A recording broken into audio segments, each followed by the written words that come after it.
Bueno, antes de iniciar el estudio yo tenía ya una imagen un poco más elaborada por el libro de la leyenda negra, pero tenía una imagen más vinculada en gran medida a la acción genérica del Imperio Español, y una vez que me puse a indagar en el personaje, pues claro, eran conocimientos más específicos y vi que era más complejo de lo que aparentaba.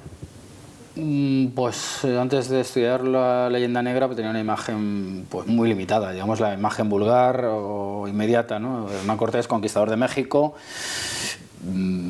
No estaba yo muy contaminado de la leyenda negra, aunque no digo que no pudiera tener yo algún pozo, alguna cierta patología, pero no había afinado, no había entrado en el personaje, y la verdad que es que hay que penetrar en ellos porque son procesos muy complejos. La idea de escribir un libro surgió el 8 de noviembre de 2014, o sea, tengo la fecha. Porque en el contexto de unas conferencias que estábamos dando Gustavo Bueno Sánchez, Joaquín Robles y yo en México, relacionadas con el narcotráfico y con la política, pues coincidiendo que estábamos en México y era el aniversario del encuentro Moctezuma-Cortés, estuvimos en su tumba. Yo ya había estado unos años antes también en México, en la tumba de Cortés. Y bueno, pues estuvimos hablando de cómo sería de interesante por lo menos reformular al personaje desde la perspectiva propia del materialismo filosófico, de la idea de imperio generador, imperio depredador. Y bueno, yo ahí no es que tuviera la idea de hacer un libro, pero empecé a interesarme y la verdad que me volqué y el libro acabó saliendo. Pues yo creo que es porque se sitúa en una encrucijada muy controvertida. Es decir, Cortés es la punta de lanza del imperio en el continente, pasamos ya del archipiélago a tierra firme. Y claro, son la avanzadilla de todo un armazón institucional que llegará después. Y por eso enseguida Cortés empieza a ser polémico y controvertido en relación con la gente que le acompaña, en primer lugar, con la gente que le sucede institucionalmente. Estoy hablando de la Audiencia, de todas aquellas instituciones hispánicas, y con la gente que hay en España, incluso con otros aspirantes a penetrar en la tierra. Estoy hablando de Velázquez, de todos aquellos que también contemplaron esa posibilidad. Y luego, pues a lo largo del tiempo sigue siendo controvertido, pues no olvidemos que su hijo encabeza una rebelión, con lo cual pues se somete ya a una revisión a la figura de su padre, que los hijos de los conquistadores reivindican derechos y beneficios del esfuerzo hecho por sus progenitores, y que luego pues con el paso de los siglos otras potencias pues a la hora de criticar a la acción española evidentemente tienen que someter a crítica a Cortés, que es un personaje muy relevante. Ni que decir tiene que con los procesos de independencia, sobre todo de México, de lo que llegaría a constituirse como México, pues ya sabemos que hay una parte de los mexicanos que optaron por la vía del paréntesis, en el sentido de que ellos estarían relacionados con los prehispánicos, y el periodo virreinal pues sería un paréntesis en cierto modo negativo. Entonces es una figura que evidentemente está sometida a muchas controversias, muchas de ellas marcadas por la leyenda negra, que sigue plenamente vigente en España y en muchos, o en algunos sectores españoles e hispanoamericanos, y en muchos sitios de Europa, por supuesto. Yo, al poner el mito de Cortés, porque en realidad la segunda parte va referida a los mitos cortesianos, es decir, a quema o no de las naves, mito de Quetzalcóatl, todo ese tipo de cosas, yo al final lo que tenía claro es que quería presentar o intentar ver si Cortés era un mito oscurantista, es decir, si mitos oscurantistas que ya todo el mundo más o menos puede conocer, pues aquellos mitos de las deidades zoomorfas son oscurantistas en cuanto a que, por ejemplo, exigen un tributo de sangre. Estoy pensando en los mexicas, ¿no? Entonces, a mí me parecía, si acepto, y yo así lo acepto, lógicamente, que España es un imperio civilizador, las grandes figuras o las figuras más relevantes entiendo que también son civilizatorias, y entiendo por lo tanto que son mitos luminosos. Por lo tanto, el mito de Cortés, y yo así concluyo adoptando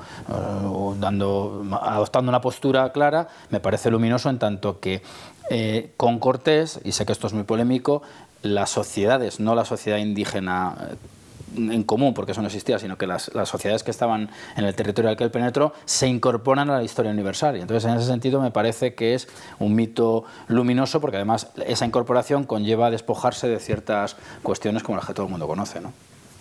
Bueno, aquí yo creo que también no hay que perder de vista la idea de héroe romántico que atrapa un poco al Cortés en el 19. Estoy pensando en algunas obras pues como la de Prescott, en la cual pues que enlaza también con la de Gómara. Aquí el problema las filiaciones de las fuentes son clave para ver cómo se analiza el personaje.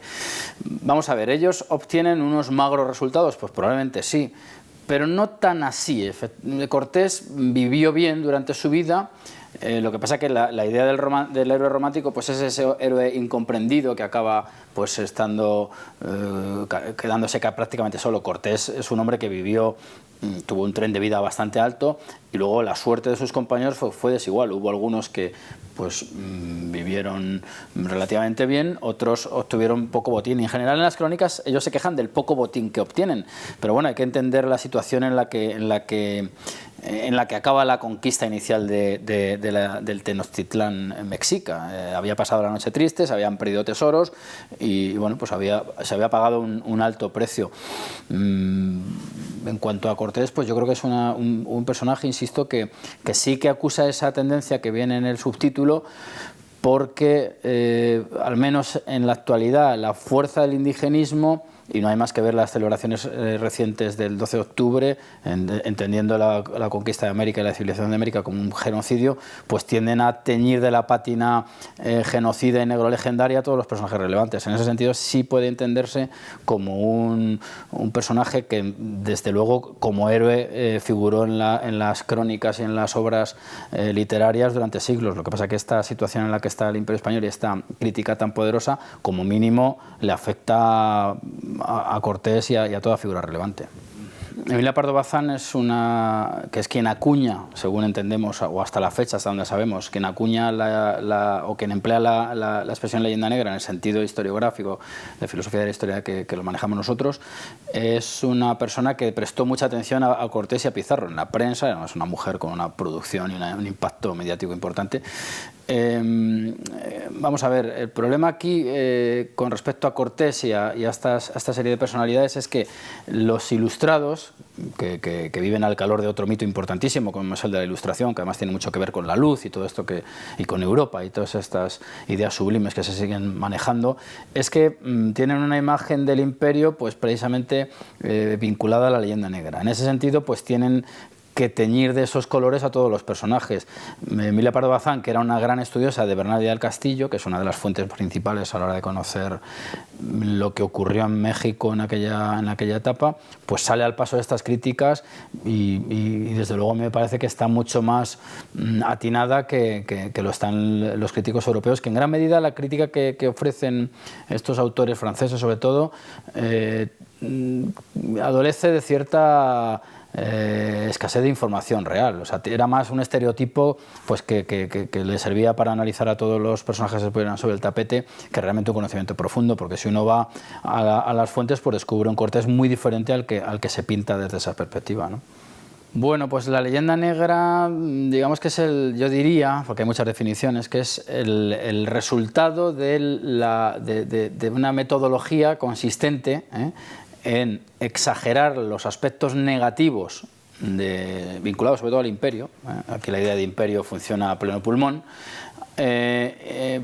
Exagerarlos para mal y aminorar o infravalorar los logros. O sea, el hecho de que esas personas dejaran de ser antropófagas, pues se puede acabar hasta entendiendo. De hecho, uno de los grandes alimentadores de la leyenda negra, como es Fray Bartolomé de las Casas, acabó dando una interpretación de la antropofagia como una especie de eucaristía, alabando pues que qué más que entregar el cuerpo humano y comerlo como se come el cuerpo de Cristo en la misa. O sea que bueno, pues más o menos esa es una definición operativa que nos puede servir. Este es el problema. Yo creo que los españoles han asumido la leyenda negra de forma totalmente acrítica. Es decir, que no han llegado a las conclusiones a las que quiere llevar la leyenda negra. Es decir, pues España, hablo del asunto ahora en este caso de América, que es el que más nos tiene que ver con el libro este. Los españoles son unos genocidas, por ejemplo. Claro, no han llegado ellos a través de fuentes, sino que les viene dada esa ideología y de forma acrítica la asumen. No se va a las fuentes y no se va a la realidad, ni se va a las fuentes del derecho, ni a los objetivos, ni a cómo ¿cómo es posible que entonces esa idea se pueda mantener a la vista del mestizaje tan enorme? En fin, ese es el problema, la asunción por parte de los españoles de la leyenda negra es algo verdaderamente inaudito, porque yo pienso que en el terreno académico la leyenda negra está bastante desactivada. O sea, se pueden cultivar algunos aspectos muy concretos, pero a grandes rasgos las cifras se han ido ajustando. Me estoy acordando, por ejemplo, del tema de la Inquisición, se han ajustado muchísimo. Y desde luego en América, pues sí, hay una tendencia ideologizada potentemente por el indigenismo que sí que quiere presentar eso así, pero desde luego, hombre, las evidencias me parecen bastante claras. No se exterminó la población, sino todo lo contrario. Y de hecho el asunto de las leyes, como decía hace un momento, pues lo dice claramente, la metodología que se intentó seguir con el mejor éxito que se pueda tener, como toda acción política, lógicamente, pues no tiene nada que ver con cómo lo pinta la leyenda negra. Bueno, pues el mito de la quema de las naves es quizá el más popular y el más impactante, el más espectacular. Cortés llega a Veracruz y para impedir que se volvieran a Cuba una parte de la gente que va con él, la escasa gente que va con él, pues prende fuego a las naves. Esa es la idea común, la idea popular que circula por ahí. Sin embargo, pues pasa como con lo de la leyenda negra. Si acudes a las fuentes, y las fuentes son, por ejemplo, sus propias cartas de relación, las fuentes son Bernardo Díaz del Castillo, las fuentes son pues todos aquellos que estuvieron con él, no hablan en ningún momento de quema de naves, lo que hablan es de barrenarlas, de echarlas al través, de echarlas sobre la costa, es decir, inutilizarlas, desarbolarlas y utilizarlas pues en la construcción de lo que hubiera que poner en pie en esas playas de Veracruz. Lo que pasa es que enseguida Cervantes de Salazar es quien incorpora, sobre todo vinculado a una epístola que escribe Hernán Cortés para engrandecerlo, y también en un monumento funerario a Carlos I, pues la idea tomada de ejemplos clásicos de Agatocles, de un griego, de quemar las naves. Sí que ha habido quema de naves históricamente en algunos casos, y con unos propósitos, yo en el libro más o menos lo describo, con unos propósitos parecidos a los que hubieran llevado a Cortés a quemarlas, pero no hubo tal quema. De hecho, en el siglo XVIII, en la Real Academia de Historia, pues se encarga de inquirir en estos aspectos y bueno, pues no hay tal quema, y las fuentes, insisto, no lo dicen así. Claro, hay que contextualizar siempre estas figuras históricas. Las ejecuciones que ordena Cortés, que además era un hombre muy astuto, que llega a decir en un momento, llega a exclamar retóricamente: oh, quien no supiera escribir para no firmar sentencias de hombres o de muertes de hombres, ¿no? En fin, unas fórmulas retóricas para marcar distancia con lo que está poniendo en práctica. Claro, Cortés cruel, y así lo pinta Bartolomé de las Casas, pues hay que contextualizarlo con la época. Todo aquel espía, todo aquel traidor, todo aquel desertor que actuaba así era ejecutado, pero dentro de los españoles, dentro de los alemanes, dentro de cualquier contexto europeo, pues eran, y las amputaciones, pues, y la pena capital, y el ahorcamiento o la decapitación, había hasta una gradación de las formas de ejecución, son cosas de la época.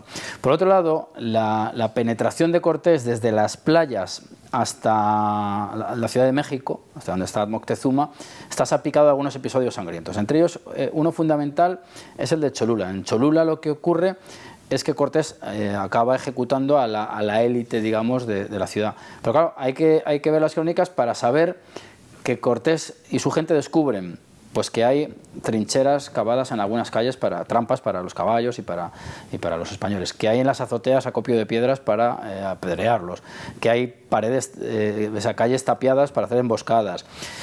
Entonces, bueno, pues Cortés lleva a cabo una especie de ataque preventivo, y hay que entender la escala de la gente con la que iba. También iba ya unido a los tlaxcaltecas, es decir, que interviene también población indígena, y singularmente interviene doña Marina, la Malinche. Malinche es una palabra peyorativa, pero bueno, para contextualizar un poquito la cuestión. Y doña Malinche, al parecer, se encuentra con una vieja que le propone casarse con su hijo, porque la veía como una mujer distinguida.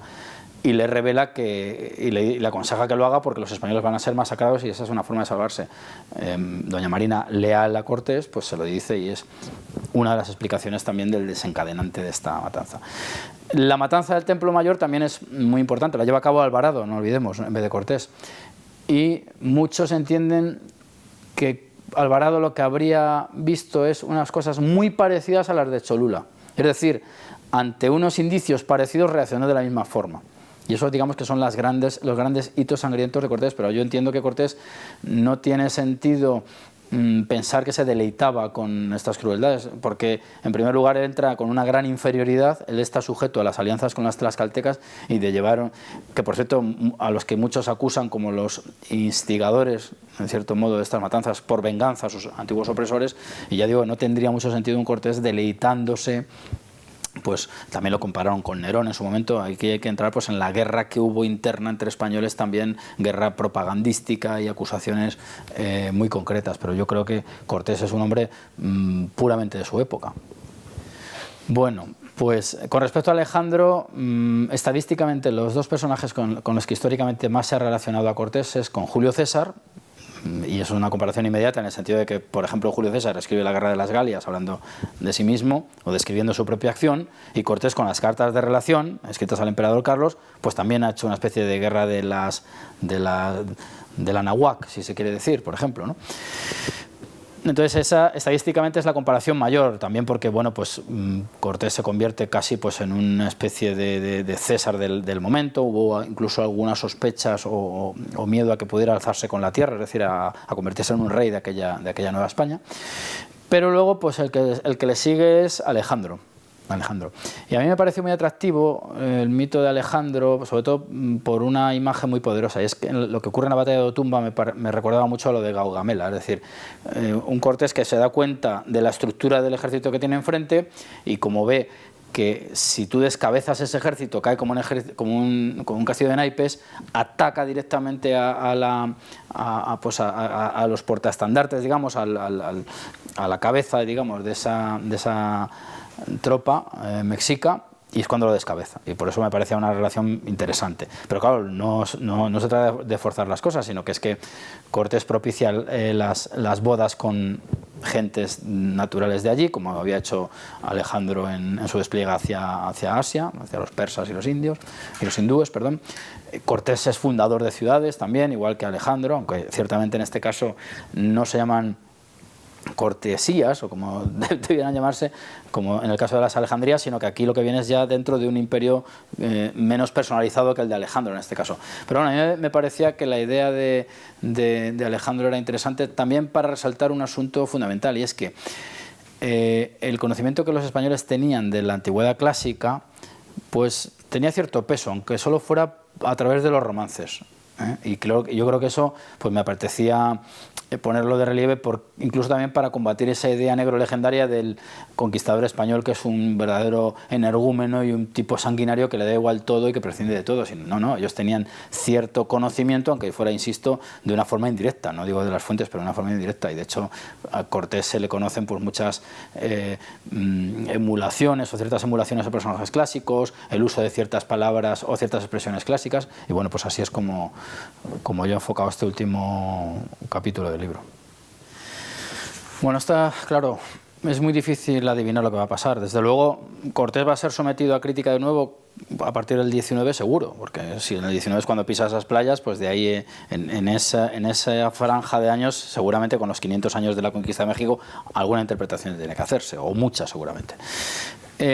¿Caben posibilidades de interpretación, de reinterpretación y de darle la vuelta a esa tendencia? Pues probablemente sí. Precisamente por los peligros que conlleva el indigenismo con respecto a las naciones políticas, al menos en ese aspecto. Es decir, si tú te atienes a la distribución étnica que lleva implícito el indigenismo, la fragmentación de México debería ser un hecho. Es decir, nada tiene que ver, si nos vamos a la época, por ejemplo, de Cortés, los otomíes y los tlaxcaltecas y los cholultecas y los mexicas, que serían naciones, una serie de naciones étnicas. Si queremos regresar a ese punto de partida, la nación política mexicana, cuyo origen, y muchos historiadores mexicanos lo sitúan, al menos, no digo la nación política estrictamente, pero sí las transformaciones que nos podían llevar a ella en la entrada de Cortés y de las instituciones españolas, pues ya digo que si atiendes nada más que al prisma indigenista, te cargas la nación política, llevándolo al extremo, por supuesto. Por lo tanto, una revisión de Cortés probablemente sea casi obligada por parte de aquellos, digamos, estatalistas. Se me ocurre por lo menos esta respuesta. Por lo que respecta al asunto religioso, que también va unido mucho a Cortés, porque Cortés es un cristiano muy vehemente en su época, pues bueno, dependiendo también de la posibilidad de un auge del islamismo, pues la acción de Cortés también sería una especie de dique, o los cimientos de ese dique, que sería el racionalismo cristiano frente a la propuesta que hace y los objetivos que tiene el islamismo. Bueno, esas son las posibilidades que yo veo así más inmediatas, más allá de lo técnico, es decir, más allá de unos discursos que muchas veces no pasan de las puertas de las academias.